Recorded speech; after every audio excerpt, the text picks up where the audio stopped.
विद्यार्थियों, अभी तक आपने इस जो अनुपात विश्लेषण वाला जो चैप्टर चल रहा है, इसके 2 वीडियो के अंतर्गत आपने पढ़ा है। और इसमें आपने पढ़ा था अनुपात क्या है, अनुपात विश्लेषण क्या है और अनुपातों का वर्गीकरण।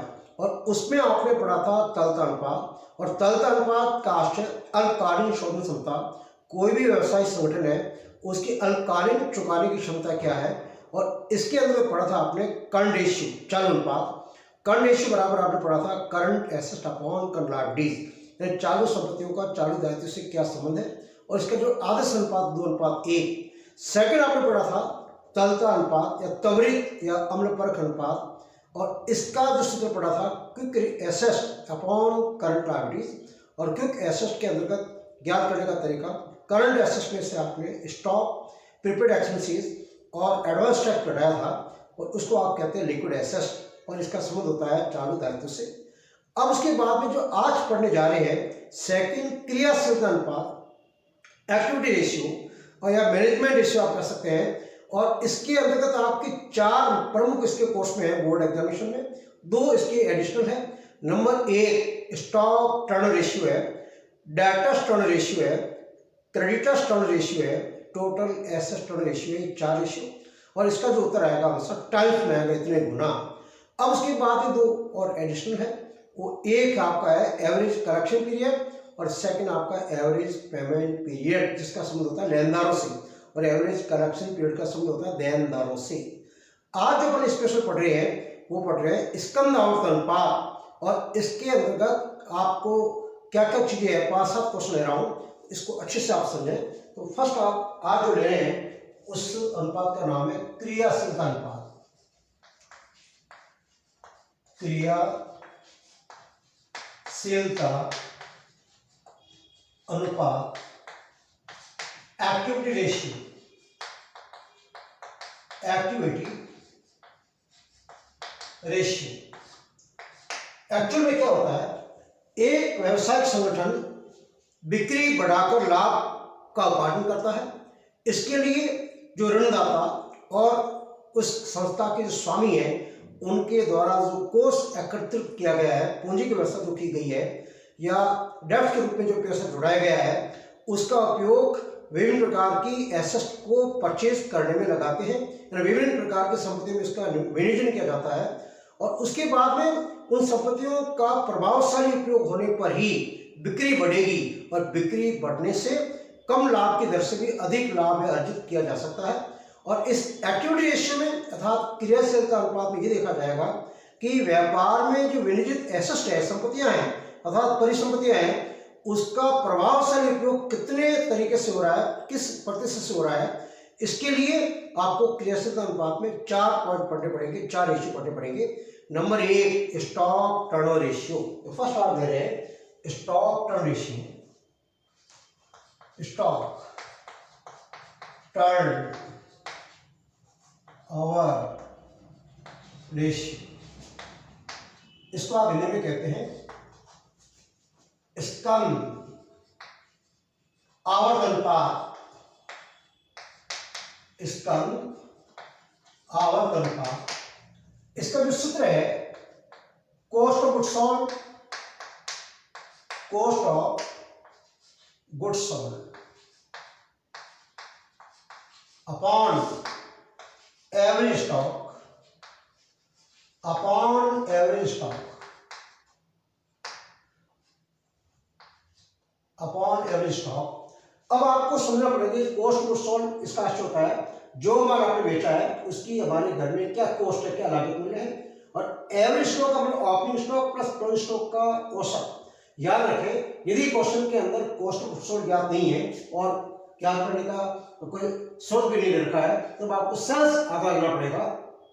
और क्वेश्चन के अंदर यदि आपको ओपनिंग स्टॉक आपको दिया नहीं है तब आपको जो क्लोजिंग स्टॉक दे रखा है उसी को एवरेज स्टॉक आपको मानना है। इन 2 बातों का ध्यान रखना। इसका सूत्र है cost of goods sold upon average stock. और जो एक्टिविटी रेशियो है वो हमेशा टाइम्स में उत्तर आएगा, इतने गुना। अब उसके बाद में 2 चीजें समझा रहा हूं। फर्स्ट आप समझिए कॉस्ट ऑफ गुड्स सोल्ड आप निकालते कैसे हैं, क्वेश्चन आपको सीधे बात नहीं है। यहां देखना कॉस्ट ऑफ गुड्स सोल्ड बराबर sales minus gross profit, gross profit. बिक्री के अंदर सकला बढ़ाएंगे, कॉस्ट ऑफ गुड्स सोल्ड आएगा। नंबर 2 तरीका इसका, opening stock, opening stock plus net purchases, net purchases plus direct expenses, प्रत्यक्ष व्यय, direct expenses minus closing stock, minus closing stock. ये आपका कॉस्ट ऑफ गुड्स सोल्ड निकालने का सेकंड तरीका। अब उसके बाद में जो तीसरी बात है वो आपका है एवरेज स्टॉक, एवरेज स्टॉक बराबर opening stock plus closing stock, plus closing stock बटे 2। ये आपको क्वेश्चन लेना पड़ेगा। ये दो बातों का ध्यान रखना। कॉस्ट ऑफ गुड्स सोल्ड आप कर सकते हैं, यानी कॉस्ट ऑफ ऑपरेटिंग सेल्स की बात जो है उसको ज्ञात करने का तरीका सेल्स में से ग्रॉस प्रॉफिट बढ़ाइए। सेकंड आपका है opening stock plus net purchases और प्लस डायरेक्ट एक्सपेंसेस में आप क्लोजिंग स्टॉक बढ़ाइए, ये निकलेगा कॉस्ट ऑफ गुड्स सोल्ड। और एवरेज स्टॉक सिंपल सी बात है, प्रारंभिक रहतिया और अंतिम रहतिया को जोड़िए, उसका औसत निकालिए। अब उसके बाद में अपने क्वेश्चनों के द्वारा इस बात को अपन समझते हैं कि इसको आप किस तरीके से प्रश्न हल करेंगे। अलग अलग प्रकार के क्वेश्चन, सारे जो क्वेश्चन है वो अपने लिए हैं स्टॉक टर्नओवर बेस के लिए क्वेश्चन, और कुछ अन्य बातें भी हैं जो इससे संबंधित हैं, वो कैसे आप याद करते हैं। तो पहला जो क्वेश्चन है देखना, निम्न की सहायता से स्कंद आवर्त अनुपात स्टॉक टर्न रेशियो ज्ञात कीजिए। ओपनिंग स्टॉक आपको दिया 29,000, क्लोजिंग स्टॉक 31,000, सेल्स 3,20,000, सेकंड 20,000, आपको पूछा स्टॉक टर्न रेशियो। तो फर्स्ट आप सूत्र लिखें, स्टॉक टर्नओवर रेशियो बराबर cost of goods sold, cost of goods sold upon average stock, यानी जो माल बेचा उसकी लागत और भाग दीजिए उस स्टॉक का औसत स्तर का। अब इस क्वेश्चन में आपको निकालना पड़ेगा सबसे पहले कॉस्ट ऑफ गुड्स सोल्ड। टिप्पणी working note, cost of goods sold बराबर sales minus gross profit, sales minus gross profit. Sales आपको 3,20,000 दिया, सकल आपको 20,000 दे रखा है, रुपये 3,20,000 माइनस 20,000, सेल्स नेट सेल्स आपकी आएगी 3 लाख रुपये, ये 3 लाख रुपये। सेकंड में आपको देनी पड़ेगी ओपनिंग स्टॉक क्लोजिंग स्टॉक दोनों दे रखा है, औसत निकालना पड़ेगा इस सूत्र के अनुसार। एवरेज स्टॉक बराबर opening stock plus closing stock बटे 2। ओपनिंग स्टॉक आपको दिया 29,000, क्लोजिंग 31,000, 29,000 प्लस 31,000 बटे 2 बराबर 29 से 60,000, 60 में 2 को भाग दो, एवरेज कब आएगा आपको 30,000 रुपये। अब अप्लाई कीजिए, 3 लाख रुपये आपको कॉस्ट ऑफ गुड्स सोल्ड है, 30,000 आपका एवरेज स्टॉक है, इस सूत्र को अप्लाई करें, 3 लाख रुपीज 3 लाख बटे रुपीज 30,000, 10 हो जाएगा, 10 टाइम्स 10 गुना, इसका उत्तर होगा वो 10 टाइम्स होगा, 10 गुना। इस तरीके से आपने निकाला है स्टॉक टर्न रेशियो। इसके अंतर्गत जो स्टॉक है उसका बिक्री से कितना संबंध है, अर्थात स्टॉक को कितने प्रकार से आप सेल्स में रिप्लेस कर सकते हैं, उसके लिए आप निकालते हैं को ये आपका stock turn ratio. Second question देखना, कॉस्ट ऑफ गुड्स सोल्ड आपको दे रखा 3 लाख, परचेज 330 और ओपनिंग स्टॉक आपको 60 दे रखा है। तो इस क्वेश्चन में ऑप्शन क्या है, closing stock. Cost of goods sold क्या आपको है, तो फर्स्ट आपको डिफरेंस निकालना पड़ेगा क्लोजिंग स्टॉक। इससे पहले आप सूत्र लिखें, स्टॉक टर्न रेशियो बराबर स्टॉक टर्नओवर रेशियो बराबर cost of goods sold, cost of goods sold बटे एवरेज स्टॉक। अब इसके अंदर का कॉस्ट ऑफ गुड्स सोल्ड आपको ज्ञात है, लिख दीजिए रुपीज। यहां देखिए क्वेश्चन के अंदर आपको दिया 3 लाख रुपीज, 3 लाख अपॉन, अब आपको परचेजेस ज्ञात है, ओपनिंग स्टॉक ज्ञात है, क्लोजिंग स्टॉक ज्ञात नहीं है। तो आप देखो क्लोजिंग स्टॉक निकालने का तरीका, क्लोजिंग स्टॉक बराबर opening stock plus purchases minus cost of goods sold, cost of goods sold. अब यहां देखना ओपनिंग स्टॉक दिया 60,000 रुपये, रुपीज 60,000 प्लस परचेजेस आपको दिया है 3,30,000 minus cost of goods sold दिया 3 लाख माइनस 3 लाख बराबर 60,000 3 3 90, 3 लाख 90,000, 3 लाख 90,000, ये 90,000 आता है क्लोजिंग स्टॉक। अब आप जानते हैं दोनों का औसत आप निकालेंगे, ओपनिंग प्लस क्लोजिंग बाई दो का भाग देंगे। ओपनिंग है 60,000, क्लोजिंग है 90,000, तो चुपने साफ साफ दे देना 60,000 प्लस 90,000 बटा 2, ये आप क्या आएगा 75,000। यहां निकाल देते हैं एवरेज स्टॉक बराबर 60,000 प्लस एवरेज स्टॉक 60,000 प्लस 90,000 बटे 2 बराबर 9 15, 1.5 लाख में 2 का भाग दो 75,000। यह आपका औसत स्टॉक आएगा 75,000 आएगा और भाग दीजिएगा 75,000, ये 75,000 जाएगा 4 बार 4 टाइम्स, इसका आंसर आएगा 4 टाइम्स। इस तरीके से आपको जैसे पहला क्वेश्चन किया बिल्कुल बेसिक सेकंड किया, लेकिन सेकंड के अंदर आपकी एक्शन क्या चीज थी, क्लोजिंग स्टॉक, जो आपने सूत्र द्वारा ज्ञात किया है। क्वेश्चन 3, एक कंपनी का औसत स्तंभ 80,000 रुपये, स्तंभ आवर्धन अनुपात 6 टाइम्स दे रखा, निकाल के विक्रय मूल्य लागत से 25% अधिक है, बिक्री की राशि क्या है। अभी तक जो 2 क्वेश्चन किए थे उसके अंदर आपको पूछा था स्टॉक टर्न रेशियो, इस क्वेश्चन में आपको स्टॉक टर्न रेशियो 6 टाइम दे रखा है। आपको सर्च पूछिए, देखो इसमें आपको सूत्र अप्लाई करो, सूत्र अप्लाई करके फिर समीकरण बनेगा। यहां स्टॉक टर्नओवर रेशियो बराबर cost of goods sold,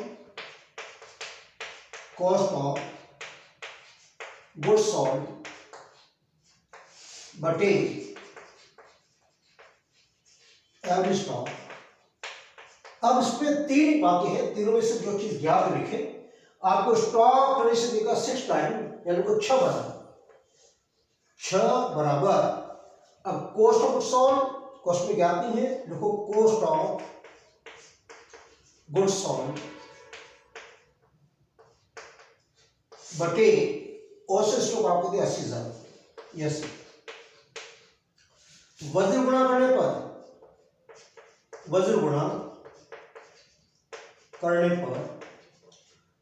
6 into 80,000 बराबर cost of goods sold, cost of goods sold 6 को 80,000 से 8 से मतलब 4,80,000, कॉस्ट ऑफ गुड्स सोल्ड बराबर कॉस्ट ऑफ गुड्स सोल्ड बराबर 4,80,000, 4,80,000 रुपये। अब ध्यान रखना, आपको सर्च पूछिए, लेकिन क्या बोल रहा है, विक्रय मूल्य लागत से 25% अधिक है।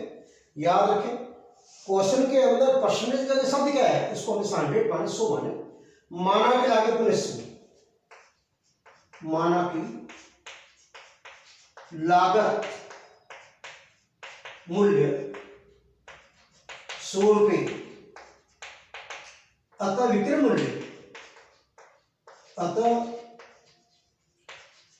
मूल्य आपको साफ साफ कहा है कि बिक्री जो है लागत से 20% अधिक है, तो लागत 100 है, तो 100 में कॉस्ट आपकी 100 में आप परचेज करते हैं कोई चीज, उसको बेचोगे 125 में, मतलब विक्रय मूल्य 100 + 25 बराबर 125। अब आप निकालो सीधा सेल्स बराबर कॉस्ट ऑफ गुड्स सोल्ड आपका 4,80,000 है, रुपये 4,80,000 बटे 100 के बराबर है। आप जानते हैं आपकी कॉस्ट 100 है, जो कॉस्ट ऑफ गुड्स सोल्ड 480 है, इनटू सेल्स आपका 1,25,000 बराबर भागिए 4 5, ये 5 बार, ये 4 बार, और 4 × 4 2 बार पर 6 लाख रुपए। सेल्स होगी 6 लाख रुपए, ये सेल्स आपको मिलेगी 6 लाख रुपए। अगला क्वेश्चन बच्चा, टोटल सेल्स आपको 2,20,000 दे रखे, sales return 20,000, gross profit 50,000, closing stock 60,000 रुपये, अंतिम स्टॉक प्रारंभिक स्टॉक से 20,000 रुपये अधिक है। इसमें आपको पूछा गया, इसमें टोटल सेल्स आपको दिया है, सेल्स दे रखी है, जीपी आपको दे रखा है, क्लोजिंग स्टॉक दे रखा है, अंतिम इन्हें आपको निकालना स्टॉक टर्न रेशियो, सूत्र वही लिखा होगा, वही सब मैंने लिख रहा हूँ। तो फर्स्ट आप निकालिए इसमें कॉस्ट ऑफ गुड्स सोल्ड, की गणना। अब इसमें फर्स्ट देखिए नेट सेल्स आप निकालिए, नेट सेल्स शुद्ध बिक्री बराबर total sales minus sales return, जो माल हमने बेचा था कुछ माल देनदार से वापस आए, घटाएंगे, तो टोटल सेल्स आपको दिए 2,20,000 माइनस सेल्स रिटर्न आपको दिए 20,000 बराबर आएगा 2 लाख रुपए। ये 2 लाख रुपए आपकी सेल्स है, नेट सेल्स। अब उसके बाद में आपको दिया है जीपी 50,000। अब देखिए कॉस्ट ऑफ गुड्स सोल्ड बराबर cost of goods sold sales minus GP, sales minus gross profit. Sales आप 2 लाख निकली है, ये 2 लाख माइनस जीपी आपको दिया 50,000 बराबर 1,50,000, ये आपकी कॉस्ट ऑफ गुड्स सोल्ड है। अब आपको हो रहा है अंतिम स्टॉक ज्ञात है, लेकिन अंतिम स्टॉक ओपनिंग स्टॉक से 20,000 अधिक है, तो 60 में से 20 घटे 40,000 आपका होगा ओपनिंग स्टॉक, 60,000 आपका क्लोजिंग स्टॉक, इन दोनों का औसत निकालना पड़ेगा। अब आप निकालिए स्टॉक टर्नओवर रेशियो। अब इसका सूत्र हमने लिखा बार बार, cost of goods sold upon average stock. Cost of goods sold आपका 1,50,000 रुपये, 1,50,000 अपॉन एवरेज स्टॉक, डिप्रेशन निकालो, एवरेज स्टॉक, ओपनिंग स्टॉक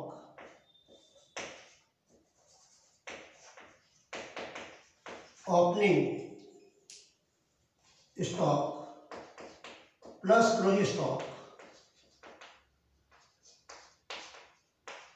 बटे 2। अब इसमें ओपनिंग स्टॉक आपको दिया नहीं है, आपको संभालना पड़ेगा। 60,000 अंतिम स्टॉक है, लेकिन जो अंतिम स्टॉक है वो प्रारंभिक स्टॉक से 20 अधिक है, तो 60,000 20 घटाई 40,000, तो यह आएगा 40,000 प्लस 40,000, ये इसका सूत्र था। एवरेज स्टॉक बराबर 40,000 ओपनिंग स्टॉक प्लस 60,000 बटे 2 बराबर 50,000। और यह देखिए आप ओपनिंग स्टॉक जो है वो अंतिम स्टॉक जो ओपनिंग स्टॉक से 20,000 अधिक है, तो 60 करेंगे 40,000 ओपनिंग स्टॉक मिलेगा, कुल स्टॉक आपका 60,000 है, उससे जाएगा 50, यहाँ 50,000। 1,50,000 बटा 50,000 बराबर 5 की गुना 3 टाइम्स जो स्टॉक होने से आएगा वो 3 टाइम्स आएगा। इस तरीके से हमने 4 क्वेश्चन किए और भी अपने 2-3 क्वेश्चन और ले रहे हैं।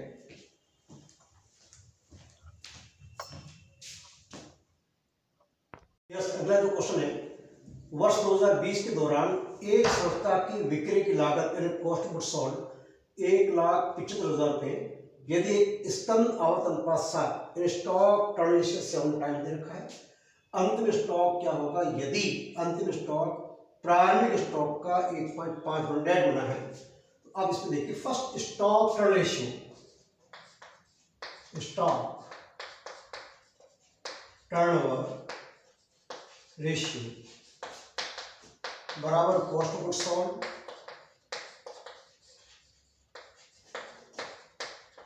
Upon average stock. अब यहां आपको देखा 7 टाइम्स 7 बराबर 7 बराबर कॉस्ट ऑफ गुड्स सोल्ड आपको दिया 1,75,000 रुपये अपॉन एवरेज स्टॉक। वजन गुणा करने पर 7 एवरेज स्टॉक बराबर 1,75,000 रुपये। अब यहां देखो एवरेज स्टॉक निकालिए, एवरेज स्टॉक बराबर 1,75,000 अपॉन 7 बराबर 7 दो 14, 7 दो 14, 3 7 में 35, 25,000 रुपये। ये 25,000 निकला आपका एवरेज स्टॉक। अब आइए एवरेज स्टॉक बराबर एवरेज स्टॉक बराबर opening stock plus closing stock plus closing stock बट्टे 2, इसका सूत्र है। अब यहां देखना 25,000 जो निकला एवरेज स्टॉक, इसको यहां स्थापित कीजिए 25,000 बराबर। अब आप देखिए क्वेश्चन में अंतिम स्टॉक प्रारंभिक स्टॉक का 1.5 गुना बना है। अब इसमें ओपनिंग स्टॉक एक्स माने, opening stock X plus date X, X का 1.5 गुना प्लस 1.5 एक्स बटे 2 वज्र गुना 25,000 × 2 50,000, 50,000 बराबर एक्स और डेट एक्स जोड़िए 2.5 एक्स,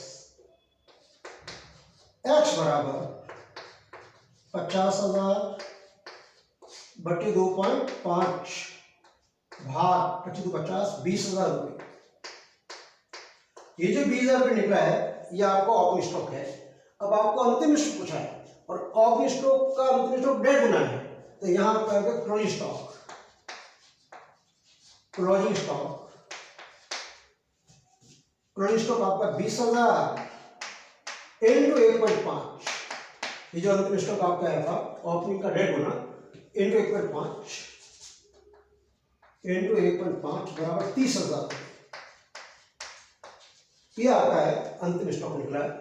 तो इस कैसे क्या आपने फर्स्ट आपने सूत्र रखा है एवरेज स्टॉक टर्न रेशियो बराबर 7 बराबर 1,75 कॉस्ट ऑफ गुड्स सोल्ड है, एवरेज स्टॉक ज्ञात नहीं है और वजन गुणा आपने किया, उसके बाद निकाला एवरेज स्टॉक 25,000।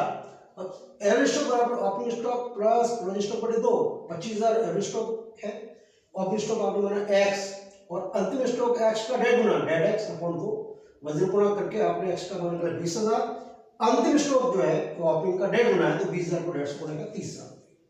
अगला क्वेश्चन, वर्ष के अंत में कंपनी का स्टॉक 1,50,000 रुपये है तथा बेचे गए माल की लागत 9,75,000 रुपये। यदि स्टॉक टर्न 5 टाइम्स है तो ओपनिंग स्टॉक की राशि क्या होगी। अभी जैसे आपने क्वेश्चन किया था अंतिम स्टॉक की राशि ज्ञात नहीं थी, इसके अंदर आपको ओपनिंग स्टॉक की राशि ज्ञात नहीं है, तो यहां वही सूत्र लिखे स्टॉक टर्नओवर रेशियो बराबर cost of goods sold, cost of goods sold बटे एवरेज स्टॉक।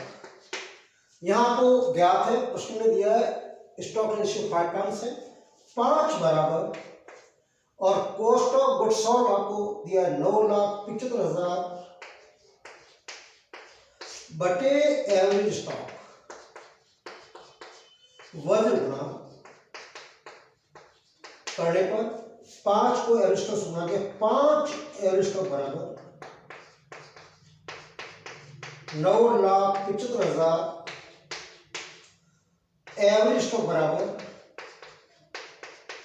9,75,000 रुपये बटे 5, भाग दीजिए 5, 5 को 5, 4, 9 पंजा 45 और 2 5 25, 0 0 0, ये आएगा 1,55,000 रुपये आपका है एवरेज स्टॉक।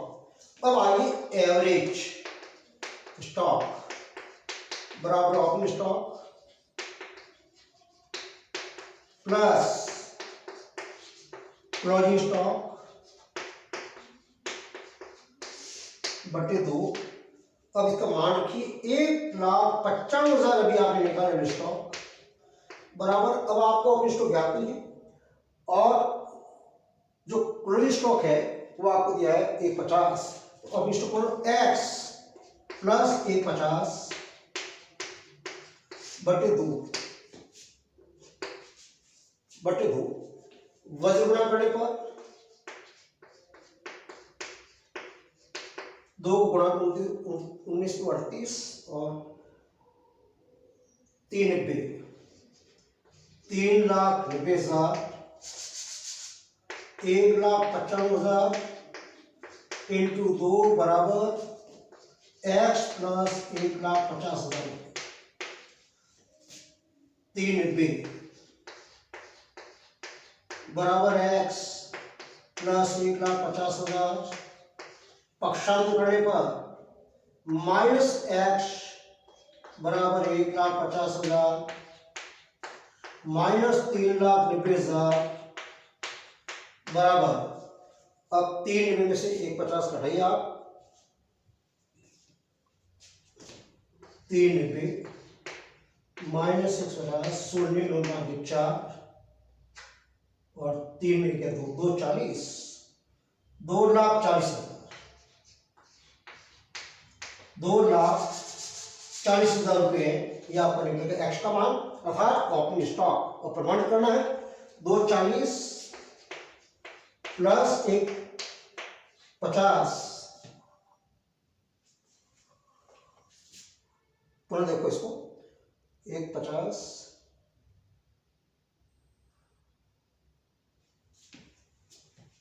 390 बटे 2 38 सही है।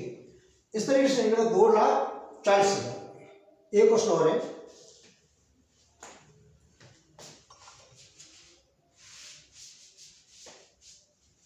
याद रखो अच्छा क्वेश्चन है। कैश सेल्स आपको दिया 25% ऑफ क्रेडिट सेल्स, उदार बिक्री का जो रोकड़ बिक्री है 25% है और उदार बिक्री आपको दिया 6 लाख रुपए, ग्रॉस प्रॉफिट 20% ऑफ सेल्स, सकल लाभ बिक्री का 20%, क्लोजिंग स्टॉक 3 लाख रुपए, ओपनिंग स्टॉक 1 लाख रुपए, स्टॉक टर्न रेशियो ज्ञात कीजिए। फर्स्ट आप देखिए इस पे कॉस्ट ऑफ गुड्स सोल्ड ज्ञात करना है। इससे पहले आपको निकालना पड़ेगा जो रोकड़ बिक्री उदार बिक्री का 25% है तो क्रेडिट सेल्स आपको 6 लाख दे रखा, माना कि क्रेडिट सेल्स उदार बिक्री बराबर 100, अतः कुल बिक्री 100 प्लस 25, 125, उधार है 100, रोकड़ आपकी 25 है, 100 का 25%, 125, अतः